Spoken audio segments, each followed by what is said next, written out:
everybody, my name is Michael. Thanks so much for joining me today. Today we're going to jumping back into Python Crash Course. Try yourself problem 413, buffet. A buffet style restaurant offers only 5 basic foods. Think of 5 simple foods and store them in a tuple. Use a for loop to print each food the restaurant offers. Try to modify one of the items and make sure that the Python rejects the change, and the restaurant changes its menu, replacing 2 of the items with different foods. Add a line that rewrites the tuple and then use a for loop to print each line of the items on the revised menu. Okay, so a quick refresher on tuples. They are iterable objects in Python, meaning that we can loop over them to access the items within, but those items are fixed once created. We cannot pop and append or remove and add items to the tuple. We would have to create a new one or overwrite it in memory. These are good for things like, geographical coordinates.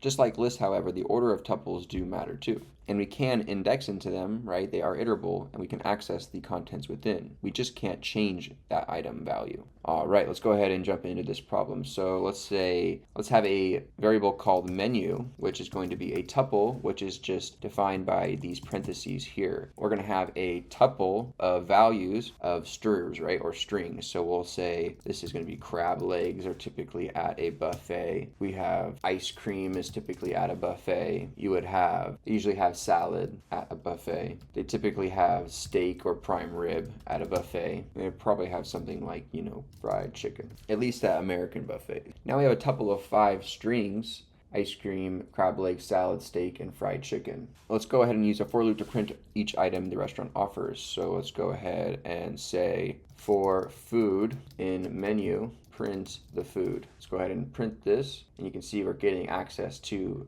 every item in the tuple. I'll put a print statement here that says the buffet menu is, and that will be a little header. Now we're going to try to modify one of the items and make sure Python rejects the change. So let's go ahead and access the menu at index 0. So in memory, the first object or place in this tuple, and let's go ahead and set it to a string saying just new value. Let's go ahead and run this, and as you can see, we get this type error of tuple object does not support assignment, because we know that tuples are immutable and we cannot assign the 0 index value to a new string because it's already crab legs, right? We haven't learned about this yet in the book, but just a preface, we can do something in Python called try and except, where you can try to do some sort of action, right? Let's try to change the first index value of the menu, except if we get thrown like a value error, or in this case, a type error, right?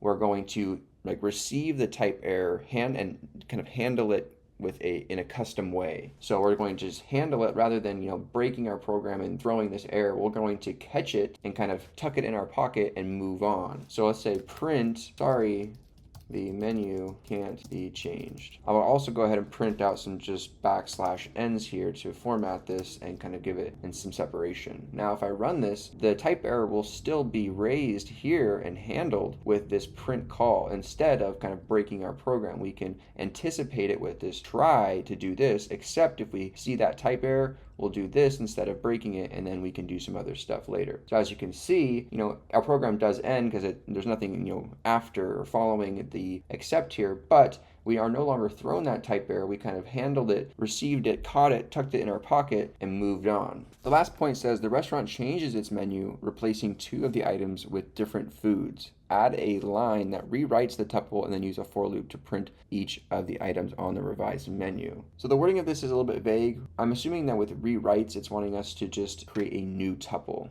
So let's say new menu is going to be a new tuple where we're going to say crab legs for the first item. We'll say ice cream for the second item. We'll say salad for the third item. We'll say grilled chicken for the 4th item, and for the 5th item or the 4th index, we'll say salmon. All right, now we're gonna use a for loop to print each item in the revised menu, right? So we're gonna use that similar syntax from before, so I'll just copy this and say, print the new / revised buffet menu is this. And instead of accessing the menu here, we're going to access the new menu, right? Iterable tuple object, and print out the food in that local scope. Now, if we run this program, you can see we get the original run of the buffet menu is those original 5 items. Sorry, the menu can't be changed for our attempt to overwrite this menu. And then we get a new and revised menu by creating a new object in memory or tuple and saying saying is the new / revised buffet menu is crab legs, ice cream salad, grilled chicken, and salmon. All right, you guys, this was 413 Buffet. Thanks so much for being here. I'll see you in the next one.